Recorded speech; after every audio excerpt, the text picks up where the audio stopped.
조갑제TV 시청자 여러분 안녕하십니까. 2021년 12월 23일 밤 8시 반입니다.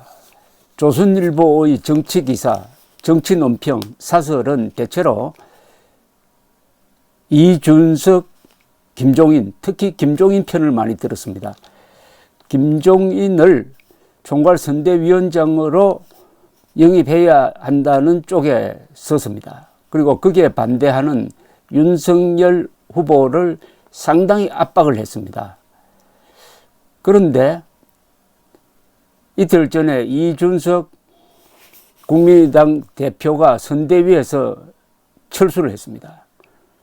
이 사안을 다루는 어제 조선일보 사설은 양비론이 아닌 삼비론으로 나갔습니다. 이준석도 잘못했고 김종인도 잘못했고 윤석열도 잘못했는데 특히 윤석열이 잘못했다. 이렇게 이야기를 했습니다. 이준석이 잘못한 거 아닙니까? 아니 세상에 국민의힘 당대표가 선대위에서 철수하고 그 뒤부터 계속 공개적으로 윤석열 후보를 비판하고 있는 우리나라 정치 사상 초유의 내부 반란이 일어났는데도 양비론을 펼치면 되겠습니까? 이준석을 비판했어야죠. 어제 문화일보 사설처럼 문화일보 사설은 딱 부러지게 이야기했습니다. 선대위에서 철수했으면은 당대표 자리도 내어놓아야 한다. 그런데 오늘 조선일보 사설은 아주 묘한 지명 구성을 했습니다. 이준석을 날카롭게 비판하는 논설을 별도로 실었습니다. 이준석 선거에서 손 뗐다면 말도 아껴야. 그런데 또 하나 기사가 논평이 바로 그 위에 실려 있습니다. 제목이 윤 후보의 쓴소리 기피증이 야당 내분의 본질이다. 야당 내분이라고 하면 지금 이준석이 일으킨 겁니다. 이준석 말고 지금 야당 내분 일으킨 사람 누가 있습니까? 그런데 이준석의 이 사퇴 소동은 윤 후보 책임이다. 이런 논리입니다. 그러니까 요 밑에 사설 제목은 이준석 선거에서 손 뗐다면 말도 아껴야. 이준석을 살짝 비판하는데 이 사설 윤 후보의 쓴소리 기피증이 야당 내부의 본질이다. 이것은 이준석을 저렇게 튀어나가도록 만든 책임이 윤석열 후보에게 있다는 겁니다. 즉 이준석 대표에 대해서는 살짝 비판하고 윤석열 후보에 대해서는 본질적인 비판을 합니다. 한쪽은 솜방망이로 때리고 한쪽은 쇠몽둥이로 때리는 격입니다. 그러니까 어제는 양비론으로 한 사설에서 양비론으로 나갔다가 오늘은 사설 2개를 올려가지고 양비론으로 나갑니다. 즉 이준석도 비판하고 윤석열도 비판하는데 비판하는 강도가 윤석열이 훨씬 윤석열을 훨씬 세게 때립니다. 그러면은 전체적으로 종합하면은 윤석열, 이준석 사이에서 조선일보는 이준석 편이다 이거죠. 이준석 편, 김종인 편이다. 일관된 그 태도를 유지하고 있습니다. 이게 과연 옳은 분별력이냐? 이게 과연 저널리즘의 원칙이 맞느냐? 그걸 한번 따져보려고 합니다. 우선 이준석 비판을 제가 먼저 소개를 해드리겠습니다. 이준석 선거에서 손 뗐다면 말도 아껴야.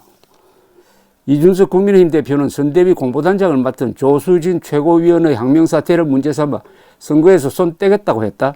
하지만 이후 페이스북에서 윤핵관을 비판하면서 세대 결합론이 무산되었으니 새로운 대전략을 누군가 구성하면 될 것이라고 했다. 또 보고를 조심해서 다뤄야 한다고 누누이 이야기해도 그냥 믹스기에 갈아버렸다고 했다. 당대표가 선거를 눈앞에 두고 후보와 당을 위기에 빠뜨린 분란의 한쪽 당사자가 된 데 대해 책임을 느끼거나 미안해하는 마음은 조금도 느낄 수 없다.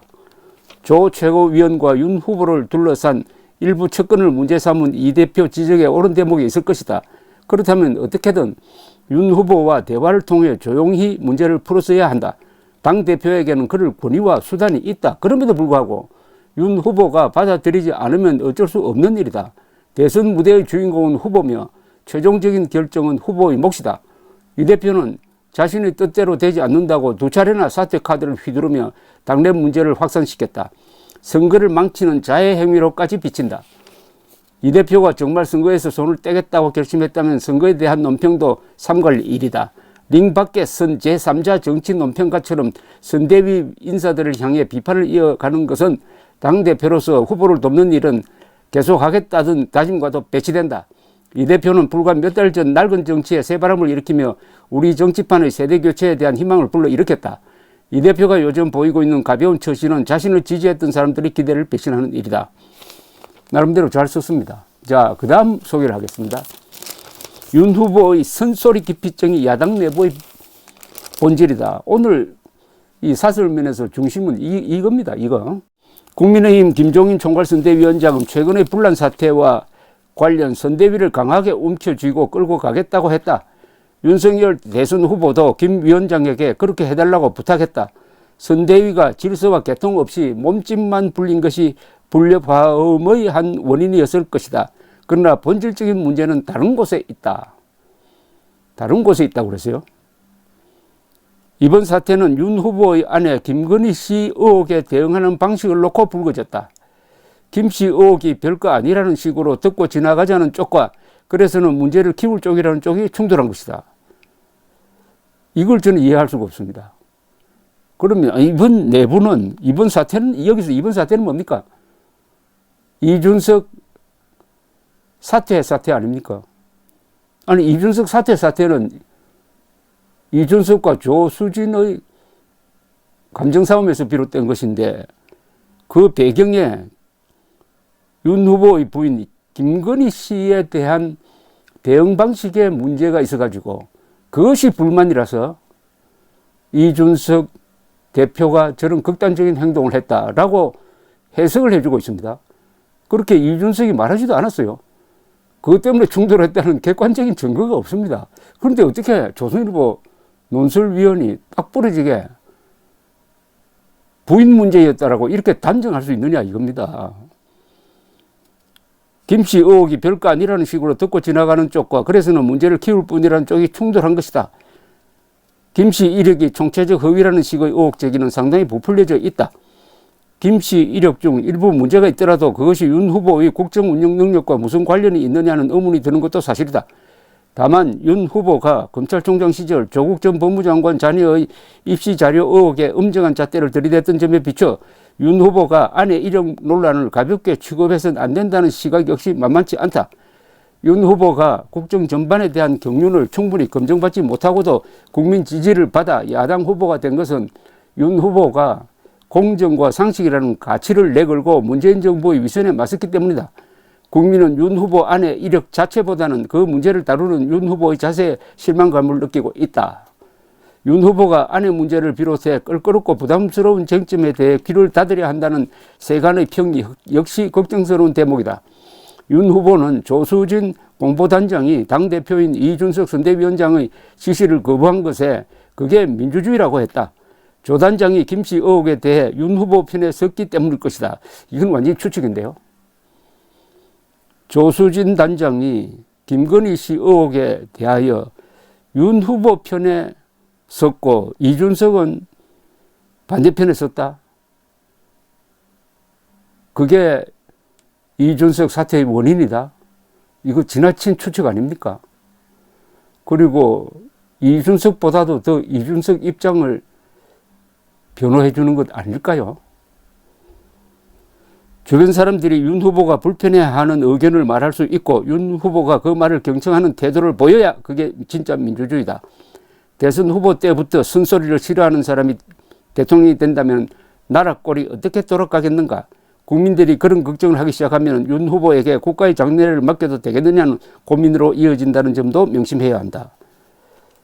그러면 지금 제가 소개해드린 것과 이 제목이 맞습니까? 윤 후보의 쓴소리 기피증이 야당 내부의 본질이다. 맞습니까, 이거? 야당 내부의 본질은 이준석 아닙니까? 어떻게 윤 후보가 야당 내부의 본질입니까? 근데 그것을 뒷받침할 만한 내용이 이 사설 안에 없어요. 그렇다면은